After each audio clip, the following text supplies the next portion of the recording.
Hi dears, ഇന്ന് നമ്മൾ അടുക്കളയിലേക്ക് വേണ്ട അടിപൊളി ടിപ്സ് ആയിട്ടാണ് എത്തിയിട്ടുള്ളത്. നമ്മൾ ഇതുപോലെ സ്റ്റെയിൻ പിടിച്ചിട്ടുള്ള കുക്കിംഗ് റേഞ്ച് അല്ലെങ്കിൽ ഗ്യാസ് സ്റ്റൗ, അതുപോലെ തന്നെ സ്റ്റീലിൻ്റെ ടാപ്പ്, ഇതെല്ലാം നമുക്ക് വളരെ വൃത്തിയാക്കി എടുക്കാൻ പറ്റുന്ന ഒരു അടിപൊളി ടിപ്സാണ്. സ്റ്റീലിൻ്റെ ഐറ്റംസും ഗ്ലാസ് ഐറ്റംസ്, അതുപോലെ അലുമിനിയത്തിൻ്റെ ഐറ്റംസ് ആവട്ടെ, എന്തൊരു സാധനം ഇതുപോലെ നിങ്ങൾ ക്ലീൻ ചെയ്യുകയാണെങ്കിൽ നിങ്ങൾക്ക് പുതിയതുപോലെ നല്ല ഫ്രഷ് ആയിട്ട് ക്ലീനായിട്ട് വളരെ നീറ്റായിട്ട് കിട്ടും.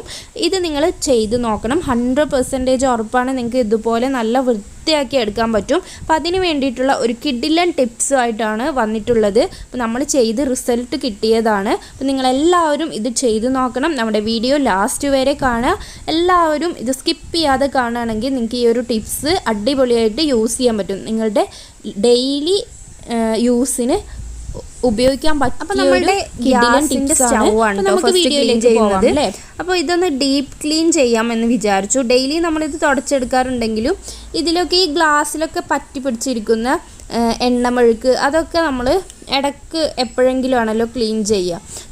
ജസ്റ്റ് തുടച്ചെടുക്കുള്ളൂ. പക്ഷെ അതൊക്കെ അവിടെ ഇങ്ങനെ ആ എണ്ണമെഴുക്കൊക്കെ എന്നാലും ഉണ്ടാവും. നമുക്കിതൊന്ന് ഡീപ്പ് ക്ലീൻ ചെയ്തെടുക്കാമെന്ന് വിചാരിക്കുന്നുണ്ട്. അപ്പോൾ ഞാൻ ഇതിനായിട്ട് ആദ്യം തന്നെ ഈ ഒരു സ്റ്റൗവിൻ്റെ മുകളിൽ നോർമൽ വാട്ടർ ഒഴിച്ചിട്ട് ഒന്ന് കുതിർക്കാൻ വേണ്ടി വെച്ചിട്ടുണ്ട്. അപ്പോൾ ഇതൊന്ന് ഞാൻ ഈ നോർമൽ വെള്ളം ഒഴിച്ച് വെച്ചതൊന്ന് ഫസ്റ്റ് ഞാനൊന്ന് തുടച്ചെടുക്കുകയാണ്. അപ്പോൾ ഈ ഇതിൻ്റെ സൈഡ് ഭാഗമൊക്കെ ഇങ്ങനെ കുറച്ചിങ്ങനെ പൊന്തി നിൽക്കുന്നതുകൊണ്ട് തന്നെ വെള്ളം ഒഴിച്ചാൽ നമുക്ക് താഴേക്ക് ഒലിച്ച് വരാൻ ബുദ്ധിമുട്ടാണ്. അതായത് നമ്മളിങ്ങനെ വെള്ളം ഒഴിക്കുന്നതോടുകൂടെ തന്നെ ഇതിന്ന് ഒലിച്ചു പോവില്ല.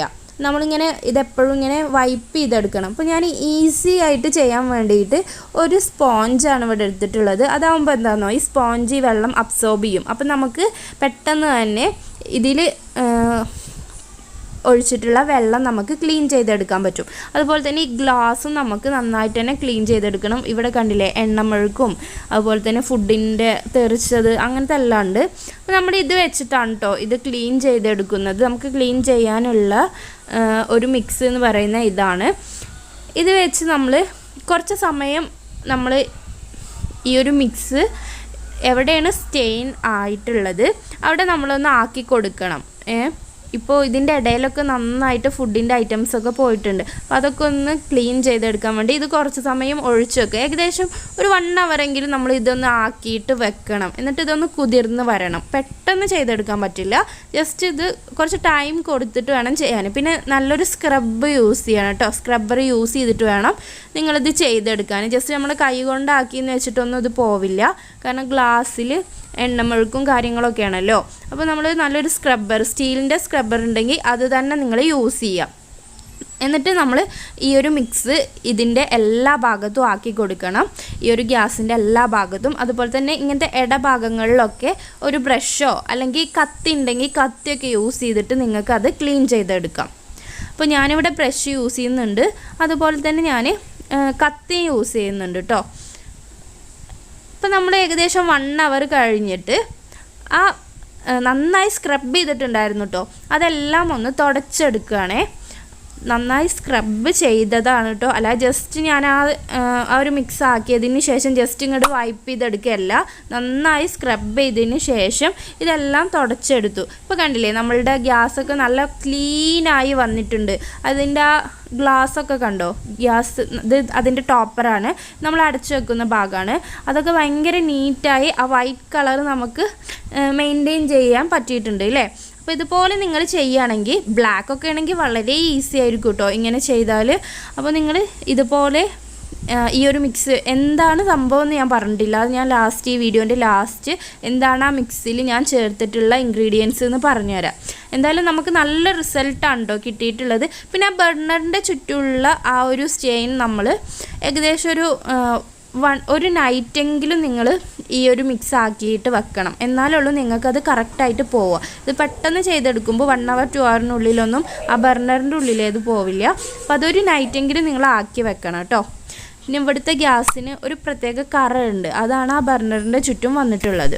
ഇപ്പം നമ്മുടെ കുക്കിംഗ് റേഞ്ച് ഇവിടെ ക്ലിയറായി കിട്ടിയിട്ടുണ്ട്. ഇനി നെക്സ്റ്റ് നമ്മളിതായി ടാപ്പാണ് കേട്ടോ. ഈ സ്റ്റീലിൻ്റെ ടാപ്പാണ് ക്ലീൻ ചെയ്യാൻ പോകുന്നത്.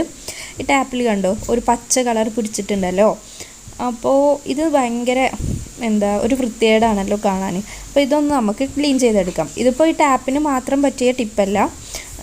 നമുക്ക് ഏത് സ്റ്റീലിൻ്റെ പാത്രമാണെങ്കിലും അതുപോലെ തന്നെ അലുമിനിയം പാത്രമാണെങ്കിലും നിങ്ങൾക്ക് ഇത് യൂസ് ചെയ്യാം കേട്ടോ. ഇതുപോലെ ചെയ്ത് നോക്കിയാൽ ഇതുപോലെ പിടിച്ചിട്ടുള്ള കറകളെല്ലാം പോയി കിട്ടും.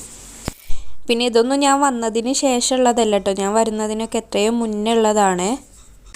അപ്പോൾ നേരത്തെ നമ്മൾ സ്റ്റൗ ക്ലീൻ ചെയ്യാൻ വേണ്ടി എടുത്തിട്ടുള്ള ആ ഒരു സെയിം ക്ലീനിങ് മിക്സ് തന്നെയാണ് ഇവിടെയും ഞാൻ യൂസ് ചെയ്യുന്നത്. അപ്പോൾ ഇത് ഈ ഒരു ടാപ്പിൻ്റെ എല്ലാ ഭാഗത്തും നന്നായി ആക്കി കൊടുക്കുക. അതിന് ശേഷം നമുക്കിത് നന്നായിട്ടൊന്ന് സ്ക്രബ് ചെയ്തെടുക്കണം. അപ്പോൾ ഇങ്ങനെ ഈ ടാപ്പിൽ പിടിച്ചിരിക്കുന്ന പച്ച കളർ പോലെ സ്റ്റീൽ പാത്രങ്ങളിലൊക്കെ പിടിക്കാറുണ്ട് അല്ലേ. അപ്പോൾ അതൊക്കെ ഇതുപോലെ ചെയ്തെടുക്കുകയാണെങ്കിൽ നിങ്ങൾക്ക് വളരെ ഈസി ആയിട്ട് ചെയ്തെടുക്കാം കേട്ടോ. അപ്പോൾ എൻ്റെ ഒരു ഒപ്പീനിയൻ എന്താണെന്ന് വെച്ചാൽ ഇങ്ങനെ നിങ്ങൾ ഇതാക്കി കൊടുത്തിട്ട് ഒരു അരമണിക്കൂറെങ്കിലും ഇത് വെക്കുക. ഇതൊന്ന് കുതിർന്ന് കിട്ടാൻ വേണ്ടി വെക്കുകയാണെങ്കിൽ നിങ്ങൾക്ക് വളരെ പെട്ടെന്ന് വളരെ ഈസി ആയിട്ട് തന്നെ ഇത് ക്ലീൻ ചെയ്തെടുക്കാൻ പറ്റും കേട്ടോ. അല്ലെങ്കിൽ നിങ്ങളിത് കുറേ സമയം സ്ക്രബ് ചെയ്ത് കൊടുക്കണം. നിങ്ങളൊരു അരമണിക്കൂർ ഇത് വെക്കുകയാണെങ്കിൽ നിങ്ങൾക്ക് വളരെ പെട്ടെന്ന് നിങ്ങൾക്കിത് ക്ലീൻ ചെയ്ത് കിട്ടും കേട്ടോ. ഇനി ഞാൻ ഇവിടെ ഇതുപോലെ ഒരു സ്റ്റീലിൻ്റെ സ്ക്രബ്ബർ എടുത്തിട്ടുണ്ട്. അത് വെച്ചിട്ട് നന്നായി ഇതൊന്ന് സ്ക്രബ് ചെയ്ത് കൊടുക്കുകയാണ് കേട്ടോ. അപ്പോൾ സ്റ്റീലിൻ്റെ സ്ക്രബ്ബർ യൂസ് ചെയ്താൽ നിങ്ങൾക്ക് ഈ ഒരു പച്ച കളറുള്ള ബാക്കിയുള്ള ഭാഗം നമുക്ക് ആ സ്പഞ്ച് വെച്ചിട്ട് തന്നെ ചെയ്താൽ മതി. പക്ഷേ ഈ സ്റ്റീലിൻ്റെ സ്ക്രബ്ബർ വെച്ചിട്ട് ഈ പച്ച കളർ പിടിച്ചിട്ടുള്ള ഭാഗം ഉണ്ടല്ലോ അത് നന്നായി സ്ക്രബ് ചെയ്ത് കൊടുക്കാനുണ്ട്. അത് കുറച്ച് എന്താ പറയുക നല്ല കട്ടിയായിട്ടിരിക്കുന്നുണ്ട്. അപ്പോൾ അത് പോകാൻ കുറച്ച് പ്രയാസമുണ്ട്. നിങ്ങളിത് കുറച്ച് സമയം കൂടുതൽ ടൈം വെക്കുകയാണെങ്കിൽ പെട്ടെന്ന് തന്നെ നിങ്ങൾക്ക് ക്ലീൻ ചെയ്തെടുക്കാം. അധികം അത് സ്ക്രബ് ചെയ്യേണ്ട ആവശ്യമില്ല. ഇതിപ്പോൾ ഞാൻ വീഡിയോ എടുക്കാൻ വേണ്ടിയിട്ട് പെട്ടെന്ന് ചെയ്തെടുക്കുകയാണ്. അധികം സമയമൊന്നും വെക്കുന്നില്ല. അതായത് ഞാൻ ആ പറഞ്ഞ അരമണിക്കൂറൊന്നും കാത്തു നിൽക്കുന്നില്ല. ഞാൻ ആ സ്പോട്ടിൽ തന്നെ എപ്പോൾ ഇതാക്കി ആ ഒരു സ്പോട്ടിൽ തന്നെയാണ് ഞാനത് ക്ലീൻ ചെയ്തെടുക്കുന്നത് കേട്ടോ. അപ്പോൾ നിങ്ങൾക്ക് ടൈം ഉണ്ടെങ്കിൽ നിങ്ങൾ കുറച്ച് സമയം ഇതാക്കി വെക്കുകയാണെങ്കിൽ ഞാൻ നേരത്തെ പറഞ്ഞ പോലെ പെട്ടെന്ന് തന്നെ ഇത് ക്ലീൻ ചെയ്തെടുക്കാൻ പറ്റും. അങ്ങനെ നമ്മളുടെ ടാപ്പ് ഇതവിടെ ക്ലീൻ ആക്കി എടുത്തിട്ടുണ്ട്. നമ്മൾ കണ്ടില്ലേ നല്ല പുതിയതുപോലെ വെട്ടി തിളങ്ങുന്നത് കണ്ടില്ലേ. അപ്പോൾ നിങ്ങൾക്ക് 100% റിസൾട്ട് കിട്ടുന്ന ഒരു ക്ലീനിങ് ടിപ്പാണിത്. അപ്പോൾ നിങ്ങളെല്ലാവരും ഇത് ട്രൈ ചെയ്ത് നോക്കണം. നിങ്ങൾ ഒരു പ്രാവശ്യമെങ്കിലും നിങ്ങളുടെ കിച്ചണിൽ ഇത് ട്രൈ ചെയ്ത് നോക്കണം, ഫീഡ്ബാക്ക് അറിയിക്കണം കേട്ടോ. ഇനി ഇതിൽ നമ്മൾ എന്താണ് യൂസ് ചെയ്തതെന്നുള്ള ഇൻഗ്രീഡിയൻസ് ഞാൻ കാണിച്ചു തരാം കേട്ടോ. അപ്പോൾ അതിന് മുന്നേ ഈ ടാപ്പൊക്കെ ഒന്ന് കണ്ടു നോക്ക്, നന്നായി പുതിയതുപോലെ വെട്ടി തിളങ്ങുന്നുണ്ട് അല്ലേ. അപ്പോൾ ഇതെല്ലാവരും ഒന്ന് ട്രൈ ചെയ്ത് നോക്ക് കേട്ടോ. അപ്പോൾ നമ്മളിവിടെ സോപ്പ് പൊടിയാണ് എടുത്തിട്ടുള്ളത്, ഡിറ്റർജൻറ്റ് പൗഡർ. ഇനി നിങ്ങൾക്ക് ഡിഷ് വാഷ് വേണമെങ്കിൽ എടുക്കാം കേട്ടോ. പിന്നെ ഇത് ഉപ്പാണ്. അപ്പം ഞാൻ ഇതിൻ്റെ അളവ് പറയുന്നില്ല, എല്ലാം സെയിം അളവിലെടുക്കുക. 1 ടേബിൾ സ്പൂൺ സോപ്പ് പൊടിയാണെങ്കിൽ 1 ടേബിൾ സ്പൂൺ ഉപ്പ്. പിന്നെ ഇത് നമ്മൾ യൂസ് ചെയ്യുന്നത് സോഡാപ്പൊടിയാണ് കേട്ടോ. സോഡാപ്പൊടി സെയിം അളവിൽ തന്നെ എടുക്കുക. പിന്നെ നമുക്ക് ഇതിൻ്റെ ആ ഒരു ആക്ഷൻ നടക്കാൻ വേണ്ടിയിട്ട് വിനെഗറാണ് യൂസ് ചെയ്യുന്നത്. കണ്ടോ, ഇത് നന്നായി പതഞ്ഞു വന്നത് കണ്ടോ. അപ്പോൾ ഇത്രയും സാധനങ്ങളാണ് നമ്മളിവിടെ ക്ലീനിങ് പ്രോസസ്സിനായി എടുത്തിട്ടുള്ളത്. അപ്പോൾ നിങ്ങൾക്ക് എത്രത്തോളം ക്ലീൻ ചെയ്യാണ്ട് അത്രയും നിങ്ങൾക്ക് ഇതിൻ്റെ ക്വാണ്ടിറ്റി കൂട്ടാം കേട്ടോ.